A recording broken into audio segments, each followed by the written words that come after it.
What are your views regarding Erdogan, the president of Turkey, converting the Hagia Sophia from the status of a museum to that of a mosque?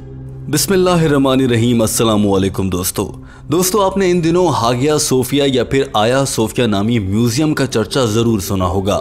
ये एक church था जिसे museum और आज वहाँ पर मस्जिद आबाद कर दी गई है। तुर्की के सदर रजब तैयब अर्दवान से पूरी दुनिया के मुसलमान इस बात पर बहुत खुश नज़र आते हैं कि 800 साल बाद इस चर्च में अब आज़ान की सदाएं गूंज रही हैं। लेकिन बहुत से लोग ऐसा समझते हैं कि ऐसा करना गलत है। क्या ये वाकई गलत है? डॉक्टर जाकिर नाइक की इस पर क्या राय है? हमारी आज की वीडियो इसी हवाले से है। दोस्तों टीम हम कदम आपके लिए डॉक्टर जाकिर नाइक की अंग्रेजी ज़बान में की गई गुफ्तगू का उर्दू तर्जुमा लाती है। आइए बढ़ते हैं आज की वीडियो की जानिब और जानते हैं कि डॉक्टर जाकिर नाइक ने इस आलमी और गंभीर मसले पर क्या जवाब दिया है। डॉक्टर जाकिर नाइक ने जवाब में इस म्यूज़ियम से मुताल्लिक न सिर्फ इसकी तारीख के बारे में बताया था बल्कि कुरान और अहादीस की रोशनी में ये बात भी साबित की थी कि उस मकाम पर जहां पहले कभी चर्च हो क्या वहां मस्जिद बनाकर आज़ान देना और नमाज पढ़ना जायज़ है। डॉक्टर जाकिर नाइक ने मौजूदा सूरत हाल को देखते हुए ये भी बता दिया था कि इस पूरे मामले पर अंग्रेज़ों को आखिर इतनी आग क्यों लगी है। डॉक्टर जाकिर नाइक ने सबसे पहले तो ये कहा कि जी हाँ, ऐसा बिल्कुल मुमकिन है। बहुत सी अहादीस और रेफरेंसेस और हवालाजात इस बात की जानिब इशारा करते हैं कि वो मकाम जहाँ पर कभी चर्च हो वहाँ मुसलमान अपनी इबादतगाह तामीर कर सकते हैं, बशर्त ये कि वो जगह मुसलमानों ने फ़तह की हो। अगर मुसलमान किसी इलाके को फ़तह करें और उस इलाके में हिंदू, ईसाई या किसी भी मज़हब की इबादतगाह आ जाए तो वहाँ पर मस्जिद बनाना जायज़ है। डॉक्टर जाकिर नाइक ने कहा कि एक सूरत ऐसी भी है जब ऐसा करना जुर्म होता है और ऐसा करने से मना किया गया है। ये वो सूरत है जब मुसलमान और नॉन मुस्लिम किसी भी इलाके में एक बाकायदा मुआहदे के तहत रह रहे हों, यानी कि मुसलमानों की हुकूमत हो और वहाँ पर बसने वाले नॉन मुस्लिम अक़लियत में रहते हुए उस हुकूमत को टैक्स पे करते हों। वो हुकूमत इमरानी मुआहदे के तहत उन नॉन मुस्लिम्स के साथ जुड़ी हुई हो। जैसे किसी भी हुकूमत और अवाम के दरमियान एक मुआहदा होता है, उसी मुआहदे के तहत इन नॉन मुस्लिमों की जान, माल, इज़्ज़त और इबादत गाहों की हिफाजत करना भी हुकूमत वक्त की ज़िम्मेदारी होती है।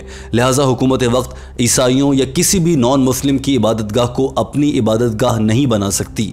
लेकिन तुर्की वाला जो मामला है वहाँ पर वो इलाका फ़तह किया गया था और फ़तह किए गए मकाम में आने वाली हर चीज़ फ़ातिह के हिस्से में होती है और मफ्तू वहाँ से किसी किस्म का हकदार नहीं होता। लेकिन अगर इसके बावजूद कोई किसी गैर मुस्लिम की इबादत गाह पर अपनी इबादत गाह बनाना चाहता है और उसे मुसलमानों की इबादत गाह में बदलना चाहता है तो उसके लिए उसका जजिया देना ज़रूरी है, यानी उस जगह की कीमत का तयन करके और उस नॉन मुस्लिम जो कि जिसकी मलकियत में वो जगह है उसकी इजाज़त के बाद ही वहाँ पर मस्जिद तामीर हो सकती है। डॉक्टर जाकिर नाइक ने कहा कि तुर्की के आया सोफिया म्यूज़ियम का मामला ज़रा मुख्तलिफ है। आइए उसका जायज़ा ले लेते हैं।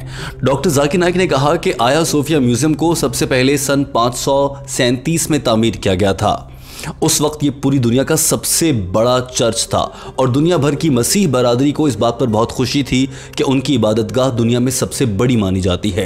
कई हज़ार साल तक ये दुनिया का सबसे बड़ा चर्च माना जाता रहा। उसके बाद जब मुसलमानों ने इस इलाके को फ़तह किया और सल्तनत उस्मानिया की बुनियाद रखी गई तो ये इलाका मुसलमानों के कब्ज़े में आ गया और इसी मकाम पर मौजूद ये चर्च भी अब मुसलमानों के कब्ज़े में था। लेकिन उस वक्त मुसलमानों के फातेह सुल्तान दोइम ने यह फैसला किया था कि इस चर्च को मस्जिद बनाया जाएगा।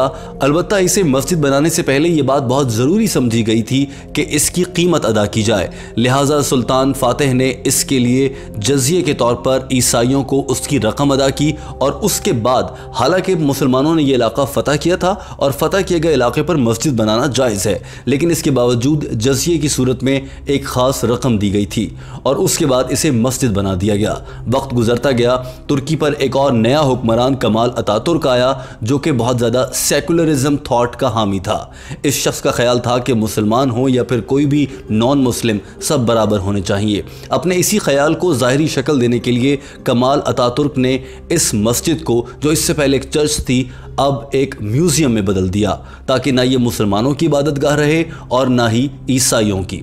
उसके बाद वक्त गुजरता गया, लेकिन बहुत से लोगों ने ये शिकायत करना शुरू कर दी कि इसे कमाल अतातुर्क ने गलत फैसले के जरिए मस्जिद से म्यूजियम बना दिया है, इसे मस्जिद की सूरत में ही बहाल होना चाहिए। तुर्की के मौजूदा सदर रजब तय्यिप एर्दोगान ने अपने दौरे इक़्तिदार से पहले ही ऐलान किया था कि वो इक़्तिदार संभालते ही इस पर हतमी फैसला ले आएंगे। और अब हाल ही में तुर्की की सबसे बड़ी अदालत, जिसे स्टेट ऑफ काउंसिल कहा जाता है, उसकी जानिब से ये फैसला दिया गया है कि कमाल अतातुर्क का ये फैसला, जिसके जरिए मस्जिद को म्यूजियम बनाया गया था, ये गलत था और ये जगह गैर कानूनी नहीं है, क्योंकि इसका सुल्तान दोइम की जानिब से बाकायदा जजिया अता किया गया था। यही वजह है कि आज से इस म्यूजियम को एक बार फिर से मस्जिद का दर्जा दिया गया है और तुर्की की अदालत के फैसले की रोशनी में इसे अब मस्जिद बना दिया गया है, वहाँ आज़ान दी जा रही है। लेकिन इस सब पर पूरी दुनिया, बिलखुसूस अमरीका और कुछ यूरोपीय ममालिक की जानिब से इंतहाई सख्त रद्द-ए-अमल आ रहा है और इस बात पर तुर्की को शदीद तनकीद का निशाना बनाया जा रहा है। डॉक्टर जाकिर नाइक ने इस हवाले से भी अपने ख्यालात का इजहार कर दिया। डॉक्टर जाकिर नाइक ने कहा कि मुझे ये सब कुछ देखकर बहुत अफसोस भी हो रहा है कि दुनिया भर के बहुत से मुसलमान भी ऐसे हैं, अरब ममालिक के मुसलमान ऐसे हैं जो कि तुर्की के इस फैसले पर तनकीद कर रहे हैं और वो कुरान पाक की कुछ आयात का हवाला भी देते हैं। या बहुत से लोग ये कह रहे हैं कि आप सल्लल्लाहु अलैहि वसल्लम ने जब पहली मस्जिद की तामीर करना थी तो एक जगह जो कि दो भाइयों से बाकायदा ख़रीदी गई थी, यहाँ पर मुसलमानों ने कब्ज़े के ज़रिए इसे मस्जिद बनाया है, जबकि पूरी तारीख़ मैंने आपके सामने रखी है। ये मफतूहा इलाका था, इसके बावजूद इसका जजिया भी दिया गया, तो उसके बाद तो ये जगह मुसलमानों की ही है। डॉक्टर जाकिर नाइक ने यह भी कहा कि हज़रत मोहम्मद सल्लल्लाहु अलैहि वसल्लम ने जब मक्का फ़तह किया तो मक्का फ़तह करने के बाद वो मक्का में दाखिल हुए और चूँकि इससे पहले ये बुतों की पूजा करने वाले गिरोह के कब्ज़े में था, लिहाजा आप सल्लल्लाहु अलैहि वसल्लम ने वहाँ जाकर उन तमाम तर बुतों को तोड़ दिया था और हुक्म दिया था कि इन सब बुतों को तोड़ दिया जाए। डॉक्टर जाकिर नाइक ने कहा कि बहुत से लोग हज़रत उमर के दौर की मिसालें दे रहे हैं कि उनकी जानिब से तमाम गैर मुस्लिमों की माल, इज़्ज़त, जान, इबादत गाहों की हिफाजत को यकीनी बनाया गया था और मुसलमान ये समझ रहे हैं कि मौजूदा दौर में भी गलत हो रहा है, लेकिन यहाँ पर यह गलत मिसाल दी जा रही है। डॉक्टर जाकिर नाइक ने कहा कि यह मिसाल इसलिए गलत है क्योंकि ये मिसाल उस सूरत में सही होती है जब एक मुआहदा हो रियासत और गैर मुस्लिमों के दरमियान। तो उस सूरत में अगर रियासत को टैक्स पेयर के तौर पर गैर मुस्लिम टैक्स दे रहे हैं तो एक इमरानी मुआहदे के तहत वो जुड़ते हैं, वहाँ पर रियासत की जिम्मेदारी होती है। लेकिन ये तो मफतूहा इलाका था, इस इलाके को फतह किया गया, फिर इसका जजिया भी दे दिया गया, लिहाजा ऐसे में यहाँ पर यह मिसाल गैर मुताल्लिका हो जाती है। डॉक्टर जाकिर नाइक ने कहा कि इस पूरे वाक़े पर मेरी राय बहुत वाज़े और खुली है, वो ये कि अगर कोई इलाका फ़तह किया गया है तो फ़तह किए गए इलाके में चर्च को मस्जिद बना देना बिल्कुल मुनासिब है और ऐसा किया जा सकता है। अलबत्ता अगर किसी मुआहदे के तहत ईसाई और मुसलमान हुक्मरान के दरमियान एक मुआहदे के तहत मिलजुल कर रह रहे हैं तो उस सूरत में ऐसा नहीं किया जा सकता। और आया सोफिया म्यूज़ियम दरअसल मुसलमानों ने फ़तह किया था, फिर उसका जजिया भी अता कर दिया था। इस सूरत में तो ये फ़ैसला बिल्कुल मुनासिब है और ऐसा किया जा सकता है। ये कुरान और अहादीस और मुख्तलिफ हवालाजात की रोशनी से भी साबित है। डॉक्टर जाकिर नाइक ने यह भी कहा कि अब सवाल ये पैदा होता है कि ये लोग कौन हैं जो इस फैसले की मुखालिफत कर रहे हैं, जो ये समझते हैं कि यहाँ पर आज़ान होना गलत है और इसे फिर से म्यूज़ियम ही बनना चाहिए। डॉक्टर जाकिर नाइक ने कहा कि दरअसल ये वो लोग हैं जो मगरिब की चकाचौंध से मुतासिर हो चुके हैं, ये मगरिब जैसा होना चाहते हैं। इनमें से बहुत से ऐसे लोग हैं जो कभी ना कभी ज़िंदगी में मगरिब में या किसी यूरोपीय मुल्क में 1-2 साल गुजारते हैं तो फिर ये वहाँ के दीवाने हो जाते हैं। इन्हें ये लगता है कि यहाँ का तर्ज़ रिहाइश और यहाँ का तर्ज़ ज़िंदगी मुनासिब है, जबकि इस्लाम गलत सिखा रहा है। नाउज़ुबिल्लाह, ऐसा हरगिज़ नहीं है। इन लोगों को समझना चाहिए दरअसल ये मगरिब के एजेंडे पर चल रहे हैं और इन लोगों को मालूम भी नहीं हो पाता कि इन्हें मगरिब कैसे अपने एजेंडे के लिए इस्तेमाल करता है।